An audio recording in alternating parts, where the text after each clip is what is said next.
The country needs, and unless I mistake its temper, the country demands, bold, persistent experimentation. It is common sense to take a method and try it. If it fails, admit it frankly and try another. But above all, try something. The millions who are in want will not stand by silently forever while the things to satisfy their needs are within easy reach. We need enthusiasm, imagination, and the ability to face facts, even unpleasant ones, bravely. We need to correct, by drastic means if necessary, the faults in our economic system from which we now suffer. We need the courage of the young. Yours is not the task of making your way in the world, but the task of remaking the world which you will find before you. May every one of us be granted the courage, the faith, and the vision to give the best that is in us to that remaking. New York Governor Franklin Delano Roosevelt, in his commencement address delivered to the graduates of Oglethorpe College, May 22, 1932. Welcome to the history of the 20th century.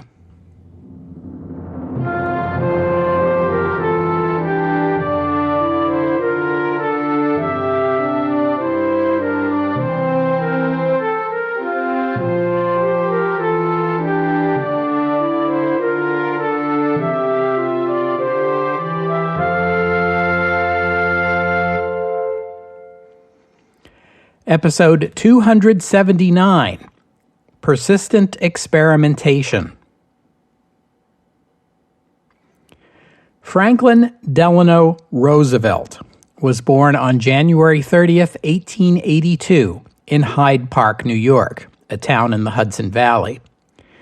His father's family, the Roosevelts, and his mother's family, the Delanos, were both old and wealthy New York families. His parents were distant cousins. His father was active in Democratic Party politics and once took young Franklin along on a visit to the White House to meet President Grover Cleveland. The president reportedly told the boy, "My little man, I am making a strange wish for you. It is that you may never be President of the United States." Franklin grew up on the family estate in Hyde Park. His upbringing was typical of an American of wealth and privilege at the time. He learned to ride a horse, play golf and polo, and sail a boat. He was homeschooled, and his parents took him on frequent trips to Europe, where he learned French and German. Also typical for the time, his father, who was 54 when Franklin was born, was distant, and his mother did most of the work of raising him, along with nannies and tutors. His mother, Sarah, liked to say that her son was much more of a Delano than a Roosevelt. Franklin went to Harvard College, where he was a mediocre student, but became editor-in-chief of the school newspaper, the Harvard Crimson. Roosevelt would later recall that, "I took economics courses in college for 4 years, and everything I was taught was wrong." His father died in 1900 at the age of 72, when Franklin was still just 18. The following year, his fifth cousin, Theodore Roosevelt, became President of the United States, episode 17. Franklin deeply admired his cousin, who became something of a role model for him. The year after that, Franklin bumped into a childhood acquaintance, his distant cousin and the president's niece, 17-year-old Eleanor Roosevelt. Eleanor Roosevelt, born in 1884, had had an unhappy childhood. She was just 8 years old when she lost her mother and a brother to diphtheria, and just 2 years after that, she lost her father to alcoholism. She was raised by her grandmother afterward. And despite a life of privilege, young Eleanor suffered from low self-esteem and considered herself ugly. She was a devout Episcopalian her entire life. Franklin and Eleanor were married in 1905. In the absence of her father, her uncle Theodore gave the bride away in a wedding ceremony that received intense newspaper coverage. Commenting on a Roosevelt-Roosevelt marriage, President Roosevelt told the press, "It is a good thing to keep the name in the family." Sarah Delano Roosevelt's wedding present to the newlyweds was a vacation home on Campobello Island, which is part of the province of New Brunswick in Canada. The couple then departed for a 3-month honeymoon in Europe. Franklin studied law and became an attorney, specializing in admiralty law. The young man who owned his own sailboat had always had a keen interest in naval matters. He played naval war games in his free time. In 1910, Roosevelt won a seat in the New York Senate from Dutchess County, where Hyde Park is located, as a Democrat, despite the overwhelmingly Republican character of the district. This can be attributed to his energetic campaigning and the goodwill the name Roosevelt had among Republicans in 1910. In the Senate, Roosevelt proved to be the scourge of the Democratic Party machine in New York City, Tammany Hall. Roosevelt's opposition to Tammany Hall played a role in his breaking from the party organization to back Woodrow Wilson for the Democratic nomination in 1912. After Wilson was elected, he repaid the favor by appointing Franklin Assistant Secretary of the Navy, the very same position his cousin Theodore had held 15 years earlier. I'm not going to talk about Franklin Roosevelt's tenure as Assistant Secretary of the Navy here because I covered it in my earlier episodes on the Wilson administration, so instead I will focus on Franklin and Eleanor's personal lives. They had 6 children together in the first 11 years of their marriage, one of whom died in infancy, but it seems the marriage was not a happy one. Franklin began an affair with Eleanor's social secretary, a 23-year-old woman named Lucy Mercer, in 1914. The affair went on for 4 years in secret. Then Eleanor discovered Lucy's letters in her husband's luggage. Franklin contemplated divorcing Eleanor, but his mother strongly opposed this and threatened to disinherit him if he went ahead with that plan. In the end, Franklin and Eleanor reached an understanding. They would remain married officially, and Eleanor would support Franklin's political career. In return, Franklin would grant Eleanor the freedom to pursue her own civic and political work. Franklin also promised to have nothing further to do with Lucy Mercer, a promise he would not keep. As you know from episode 216, Franklin Roosevelt was the Democratic Party nominee for vice president in 1920. He was, at this point in his life, 38 years old, 4 years younger than his cousin Theodore had been when he was nominated for vice president by the Republicans 20 years earlier. Franklin resigned from his position in the Navy Department after his nomination and campaigned vigorously for the ticket. But he and James Cox were defeated by Warren Harding and Calvin Coolidge. After the defeat, Roosevelt returned to New York City and resumed the practice of law. He planned to run for office once again in 1922, but it was not to be.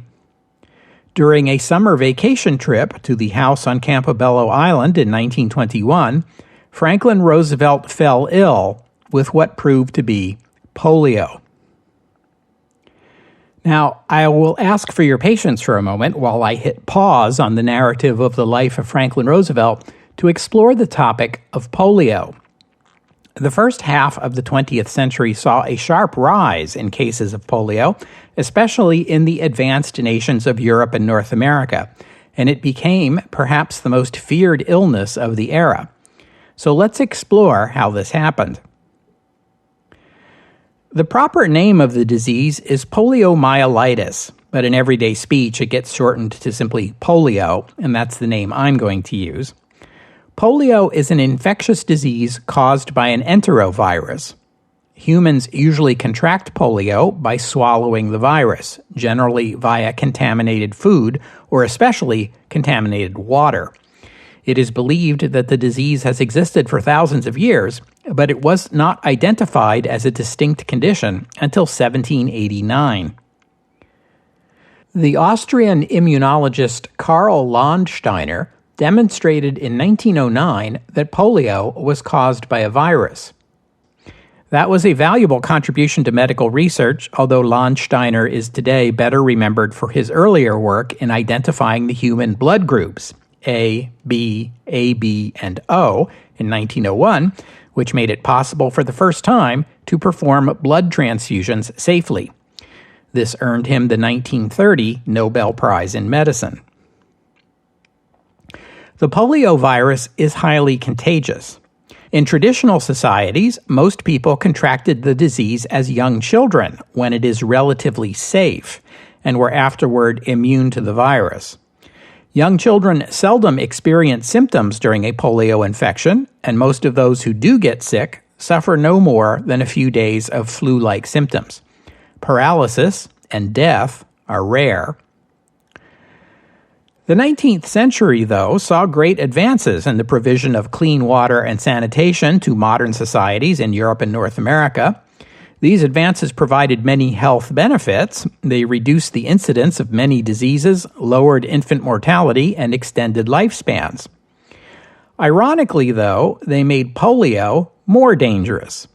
That's because better sanitation reduced the risk of contracting polio, but did not eliminate it.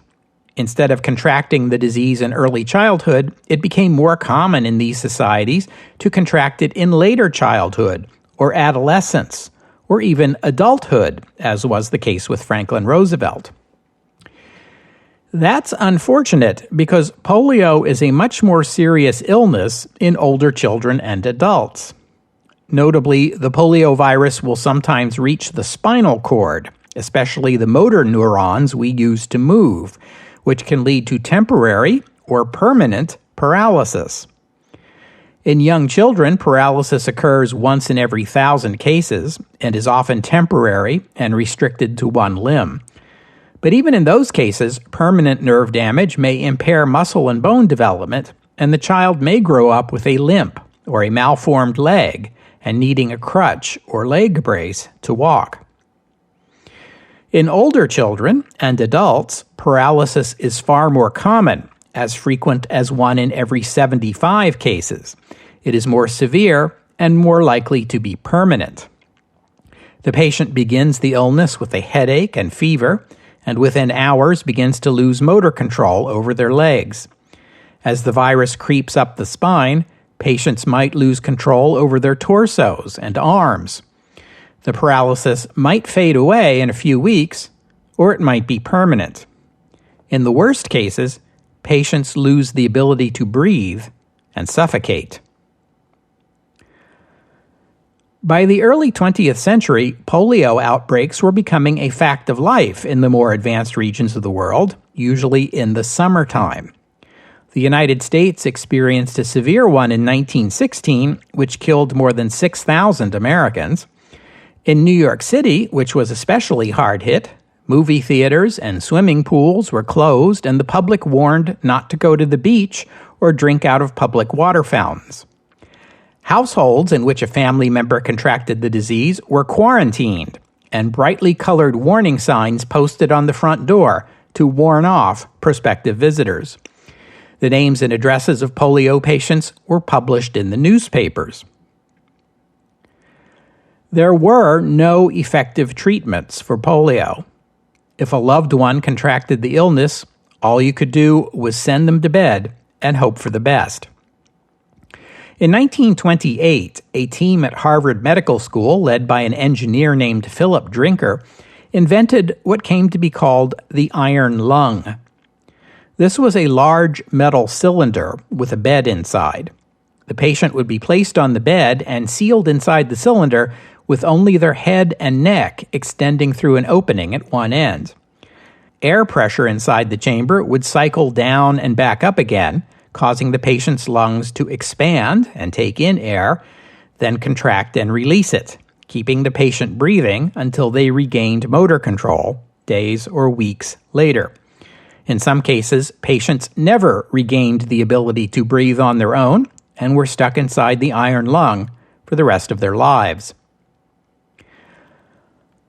Iron lungs saved the lives of thousands of people, but they were very expensive to build and operate. They represent the beginning of what we today call intensive care medicine, in which extraordinary technological measures keep patients alive, hopefully giving their bodies time to heal. Even in cases where the paralysis was temporary, polio patients might not regain full motor function. And even if they did, their atrophied muscles might have to be retrained, or the patient might have to learn new ways of getting around or performing the activities of everyday life. These kinds of rehabilitative therapies, including what we now call physical therapy and occupational therapy, had in the past primarily been employed to help wounded war veterans transition back to civilian life. Polio epidemics led to the first instances of these therapies being employed with civilians and encouraged their further development. In our world, the polio virus is all but extinct. It is hard to convey to a young person today the horror and dread the disease provoked in the 20th century. During my own childhood, in the early years after polio vaccinations became commonplace, the mere mention of the word still caused older people to shudder. Looking at it in hindsight, I have to say I find it remarkable and a little strange that Western societies of this time reacted so strongly to polio outbreaks but took a far more casual attitude toward influenza, despite the experience of the 1918 pandemic. I can't help but think that the difference is rooted in fear and dread of disability. In traditional societies, disability is rare. Most people are either able-bodied or dead. Better medicine and better technology allow more people with disabilities to survive and to get around better. But as I say, by the middle of the 20th century, most physically disabled people you were likely to meet in the Western world would have been either wounded veterans or polio survivors. In this context, I'll note the use of the word crippled as a synonym for disabled. This was commonplace in the era, the word crippled referring more clearly to people with motor disabilities as opposed to the blind or the deaf or the mentally disabled. In the 20th century, technologies to assist people with motor disabilities were beginning to appear, although they were primitive and unwieldy by our standards. Stark black and white photographs of children on crutches or wearing heavy steel braces or seated in early versions of wheelchairs certainly underscored the limitations of these devices. They were expensive, heavy, of limited use, and potentially dangerous. You'll recall the inventor Thomas Midgley, episode 250, who was paralyzed by polio, then killed by his own invention, a device that was intended to give him greater mobility. Think, too, about those polio victims forced to live long-term inside an iron lung, motionless on a bed, a mirror over their heads, their only link to the rest of the world. And imagine how the larger society regarded their plight. There was a widespread feeling in Western society at this time that being disabled was literally a fate worse than death. The ghost of this idea survives even in our time. It is nonsense, of course. Just ask a person with a disability. But besides the obvious disadvantages of living with a disability, it was common practice at this time for the larger society to segregate disabled people and bundle them off to places where their existence needn't trouble the mind of any able-bodied person. Disabled children were typically sent to special schools or denied education altogether. Disabled adults were usually regarded as unable to work or contribute meaningfully to their families or their communities. They were thought of mostly as a burden to their loved ones. In theory, this segregation was intended for the disabled person's own good. In practice, it had less to do with protecting the disabled person than with shielding society from the upsetting fact that disabled people existed. Fear of that very ostracism that society imposed upon the disabled and the prospect of a life of stark limitations lived in isolation and loneliness was surely itself an important element in the larger public dread about disability.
After Franklin Roosevelt recovered from his bout with polio in that summer of 1921, he discovered he had lost the use of his legs. This was a twist of fate that must have seemed devastating to the 39-year-old with such a promising future. He had already been a state senator, assistant secretary of the Navy, and a candidate for vice president at a relatively young age. Roosevelt had every reason to believe that even better things lay ahead, only to have that hope cruelly cut short. His mother, Sarah, certainly saw things that way. She took it as given that her son's career in politics was over and that he had no future beyond being cared for at the family's Hyde Park estate. But Franklin disagreed, and so did Eleanor. And here was really the first time either of them stood up to Franklin's mother and made it stick. And this would be a turning point in both their lives. It also has to be regarded as a turning point in the story of how Western society treats people with disabilities. In insisting not only in pursuing a career, but in pursuing one in public service, in the public eye, and despite his disability, Roosevelt was putting himself at the forefront of the movement to include people with disabilities in everyday life, a movement that would transform the lives of people with disabilities by the end of the 20th century. He was a pioneer, a role model, and an example that would inspire the movement. Roosevelt would use a wheelchair for the rest of his life, but he trained himself to stand and walk short distances with assistance or with the aid of leg braces and a cane. This helped during public appearances. I've talked before in the podcast about hot springs or spas and how these became fashionable vacation getaways for European elites during the Belle Epoque, when the rich and famous would go to take the cure, as they said in those days. Franklin Roosevelt took an interest in this sort of therapy, which he felt improved his condition.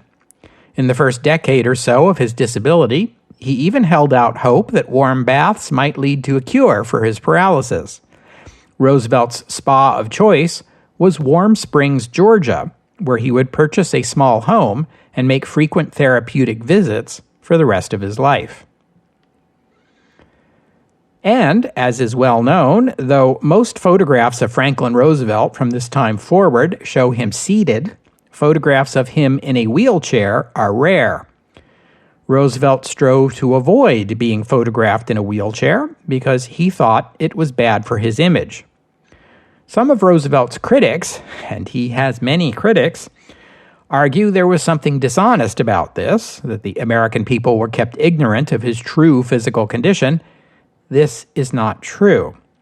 Roosevelt's disability was never a secret. It was common knowledge from the beginning. Indeed, it was part of his public image. No politician or other public figure likes to be photographed in circumstances that seem undignified or unflattering. Everyone tries to shape their public image to their own advantage. Roosevelt was no different. In 1922, the most Roosevelt could do politically was circulate a letter endorsing former New York Governor Al Smith's campaign to reclaim the office he had lost in 1920. Roosevelt admired Smith's progressive political positions, and Smith welcomed the support of a member of a prominent and influential New York family with a famous name. As the Democratic Party's most recent candidate for vice president, Roosevelt's name and endorsement carried weight within the party. As you already know, Smith would win that race and serve as governor for the next 6 years, during which he would develop a national reputation as an opponent of prohibition. Roosevelt would support him every step along the way.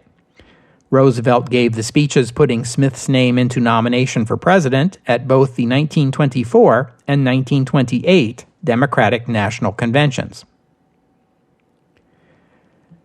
Eleanor Roosevelt also got involved in political and civic affairs. She joined the Women's Trade Union League and campaigned for a minimum wage and the abolition of child labor. In 1924, when Al Smith ran for re-election as governor of New York, Eleanor campaigned for him, which is notable because the Republican candidate that year was Theodore Roosevelt Jr., the son of the former president, and therefore Eleanor's first cousin. She followed her cousin around to his campaign appearances in a car fitted with a large papier-mâché teapot to remind voters of Theodore's association with the Teapot Dome scandal, episode 229. As a reminder, Theodore Jr. had been Assistant Secretary of the Navy in the Harding administration and involved in the transfer of naval oil reserves to the Interior Department, which in turn leased them out to Sinclair Oil, where Theodore's little brother Archibald was employed as a vice president of the company. No one ever uncovered evidence of wrongdoing by the Roosevelt brothers, but when the scandal came to light, it certainly didn't look good. Theodore lost the election, and he blamed Eleanor. Franklin Roosevelt invested a good bit of his personal fortune to purchase the Warm Springs itself, and in 1927 created the Warm Springs Foundation, dedicating the property to providing physical therapy for patients recovering from polio. Meanwhile, Eleanor worked on her own projects. That same year, she and two of her friends bought a girls' preparatory school, the Todhunter School for Girls on the Upper East Side of Manhattan. There, Eleanor would teach courses in literature and history. She and her friends also established Valkill Industries at Hyde Park, a factory built to provide jobs for farm families in the region who needed extra income. At Valkill, they would do craft work, such as weaving cloth and building furniture using traditional methods. And as you know from episode 256, Al Smith was the Democratic Party nominee for president in 1928, running against Republican nominee Herbert Hoover. Smith and his campaign prevailed upon Franklin Roosevelt to run to succeed him as governor of New York in that same election. Roosevelt was seen as the strongest candidate, and besides wanting to hold on to the governor's mansion, the Smith campaign hoped a strong Democratic gubernatorial campaign in New York would help Smith carry the state in the presidential race. Roosevelt was initially reluctant until Smith had the Democratic State Committee draft him. The vote was unanimous, no other name was put into nomination, and Roosevelt accepted. The Republicans at once targeted Roosevelt over concerns about his health. The New York Post declared the nomination of Roosevelt pathetic and pitiless. The Herald Tribune called the nomination unfair to Roosevelt and unfair to the state of New York.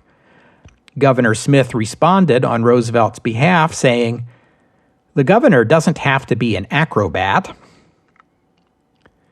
That was late September. Roosevelt spent October campaigning vigorously up and down the state of New York by motorcade. Among those involved in the campaign was Frances Perkins, who was initially lukewarm to Roosevelt's nomination, thinking him no more than a rich dilettante. But what she saw on the campaign trail changed her mind. She watched Roosevelt struggle to his feet to give a speech and struggle to return to his wheelchair afterward, often several times a day. One campaign worker remarked that every time Roosevelt stood up, he got more exercise than most people get in a full day. He endured the difficulties of campaigning with a disability with grace. Once he confided to Perkins, "If you can't use your legs and they bring you milk when you wanted orange juice, you learn to say, 'That's all right,' and drink it." The most remarkable thing about Franklin Roosevelt was that he kept his good humor throughout the grueling campaign. He was seldom seen without a smile on his face, and in his speeches he taunted the editorialists who questioned his health. "Did you read those sob stories in the papers about that unfortunate sick man? Tragic, isn't it?" On election night, it was clear by 9 o'clock that evening that Al Smith had lost the presidential election, decisively. In New York, Roosevelt was running ahead of Smith, but with much of the heavily Republican upstate vote slow to come in, it seemed hopeless. Franklin went to bed about midnight, after the morning papers had come out declaring a Republican victory. But some in the campaign, including Francis Perkins, noted that upstate, where he had campaigned enthusiastically, Roosevelt was running well ahead of the numbers most Democrats could expect. At 4 a.m., Roosevelt pulled ahead in the tally and won the election by a narrow margin. His 74-year-old mother, Sarah, woke him up to give him the news. Eleanor was less enthusiastic. She had not worked on Franklin's campaign, throwing herself into Smith's presidential campaign instead. When asked by a reporter how she felt, she said, "I don't care. If the rest of the ticket doesn't get in, what does it matter?" No doubt she had reservations about becoming First Lady of New York and giving up her own work.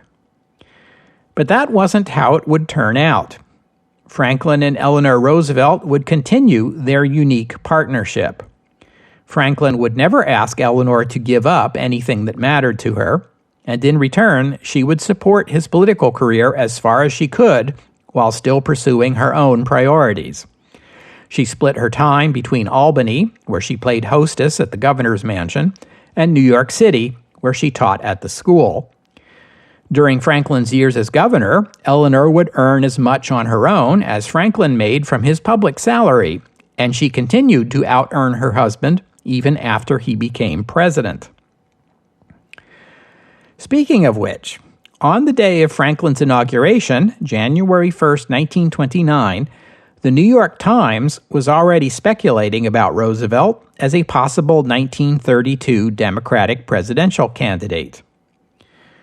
No doubt he was interested, and no doubt this talk pleased him, but he well understood that he would have to prove himself as governor before chasing a higher office. Fortunately, Al Smith had been an able governor and had left Roosevelt a smoothly functioning state government. Unfortunately, after losing the presidential race, Al Smith seemed at a loss for what to do next. Apparently, he had hoped to be the power behind New York's new and inexperienced governor, but for his part, Roosevelt did not feel he owed anything to Smith. Yes, Smith had secured him the nomination for his own purposes, but Roosevelt had won his election through his own hard work, and not on Smith's coattails, obviously. Smith asked Roosevelt to retain one of his closest advisors, New York Secretary of State Robert Moses. Moses was a controversial figure then and remains a controversial figure even in our time. He was involved in many aspects of state and local government in New York, and his snide remarks about both Franklin and Eleanor Roosevelt were common knowledge. So Roosevelt declined to keep Moses in his cabinet, and here is the beginning of the split between Smith and Roosevelt that will lead to them becoming political rivals. Roosevelt did appoint Frances Perkins to be New York's industrial commissioner, making her the first woman to hold a cabinet-level position in New York government. He did this despite Smith advising against it. Smith told Roosevelt that men might take advice from a woman, but they would chafe at taking orders from one. Roosevelt later said, "Al's a good progressive fellow, but I'm willing to take more chances. I've got more nerve about women and their status in the world than Al has." The governor's mansion had to be modified for Roosevelt's disability. Ramps and elevators were installed, and a swimming pool. Roosevelt loved motion pictures, but going to a movie theater was difficult, so once a week, a hallway in the mansion was converted into a makeshift movie theater so the governor could screen the latest release, along with his family and the mansion's 17 servants. Franklin Roosevelt took to his new job with surprising alacrity. In his first days, he took an interest in programs to assist farmers, who had it tough in the 1920s. He promoted programs to generate hydroelectric power and electrify rural areas and expand the state park system. All programs primarily benefiting rural New Yorkers, you'll note, even though the Democratic votes were in the cities. Although the new governor was a Democrat, Republicans controlled the legislature, so Roosevelt began a practice of presenting radio addresses directly to the public. Usually broadcast on Sunday evenings, when the radio audience was the largest, these fireside chats, as he called them, demonstrated Roosevelt's easy mastery of the new medium. He made listeners feel as if they were personally involved in the doings of the governor's office. On July 4th, 1929, which was the 153rd anniversary of American independence, Governor Roosevelt was in New York City to dedicate the new headquarters of Tammany Hall, the New York Democratic political organization. He gave a stem-winder of a speech invoking the American Revolution to warn that the greatest threat to freedom in the 20th century was economic oligarchy, and the people's weapon was the ballot box. If they did not wield it in the defense of their freedom, all property would be concentrated in the hands of a few, and the overwhelming majority would become serfs. At this time, one of the most popular entertainers in the United States was Oklahoma-born cowboy humorist Will Rogers, today perhaps best remembered for his quip that, "I don't belong to an organized political party. I'm a Democrat." Rogers read the speech, and in his syndicated column declared Roosevelt a shoo-in for the 1932 presidential nomination, then still 3 years away. Now, as you already know, the stock market crash came in October of that year, followed by a steady decline in employment and industrial output. I mentioned then that President Hoover was talking up economic recovery by the spring of 1930, only to find himself contradicted by New York's industrial commissioner, Francis Perkins, who cited the federal government's own statistics to show the economic slowdown was getting worse, not better. "Bully for you," Roosevelt told her afterward. Soon after that, Roosevelt became the first U.S. governor to propose a system of unemployment insurance to help those who had lost their jobs, a radical proposal in the United States, although a similar program had been put into place in the UK by the liberal Asquith government back in 1911. He was also laying the groundwork for a possible future campaign for president against Herbert Hoover. But first, Roosevelt had to get himself reelected governor in 1930. The Republicans chose for their candidate the U.S. Attorney for New York, Charles Tuttle.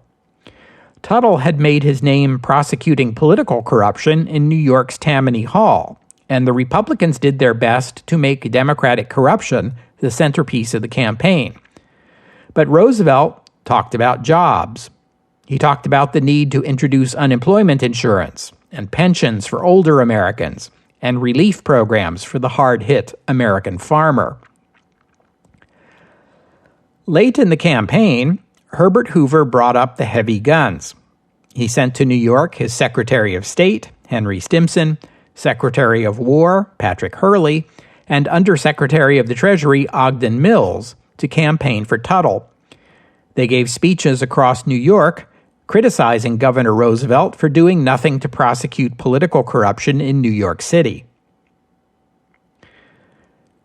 Roosevelt held his final campaign event at Carnegie Hall in New York City on the Saturday night before the election. There he pledged that if there was corruption among public officials, be they Republicans or Democrats, his administration would act, but it would act lawfully through the courts, not by trial in the press, as he put it.